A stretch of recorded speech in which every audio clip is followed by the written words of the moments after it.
À Sambreville, on se réjouit de l'excellente nouvelle. La commune recevra plus de 3 millions d'euros de la région wallonne pour la création d'une nouvelle caserne de pompiers. Et aujourd'hui, plus que jamais, la commune réitère sa demande pour l'installation d'une école du feu. Pierre Doumont. Pour Sambreville, c'est inespéré, car le projet d'un nouveau casernement pour les pompiers était pratiquement un projet mort-né, vu l'état des finances communales. Je bloque moi depuis à peu près 2 ans le projet de nouvelle caserne sur Sambreville, déjà parce qu'on ne savait pas ce que serait la réforme sur les services d'incendie, déjà parce qu'on n'avait pas de précision sur les arrêtés d'exécution, et enfin parce qu'on ne savait pas comment serait découpée la zone.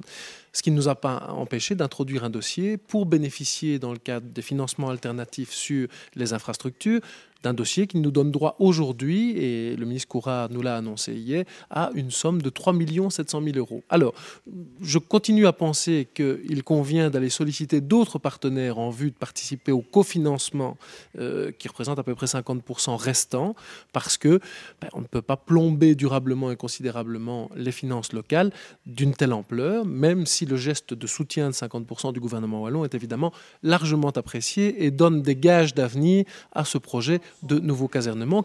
Fort de cette nouvelle, les autorités sambrevilloises rappellent plus que jamais leur désir de voir s'installer sur le même site l'école du feu. Les avantages d'une telle localisation sont nombreux.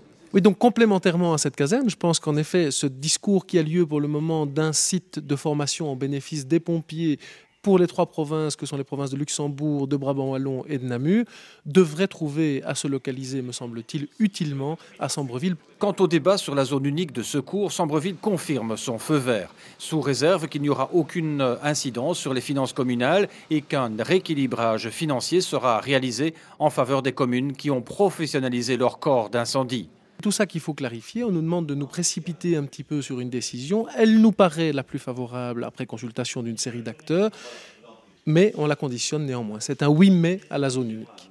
Et toujours à propos de la zone unique, 13 chefs de corps sur 15 sont favorables. Namur n'est toujours pas convaincu, d'où cette réaction.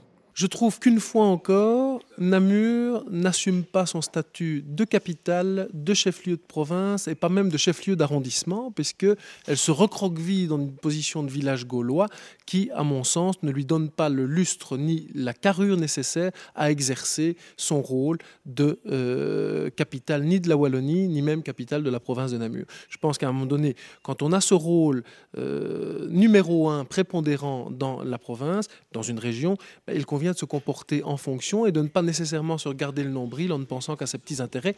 Pour Jean-Charles Luperto, Namur joue en division 3 plutôt qu'en division 1.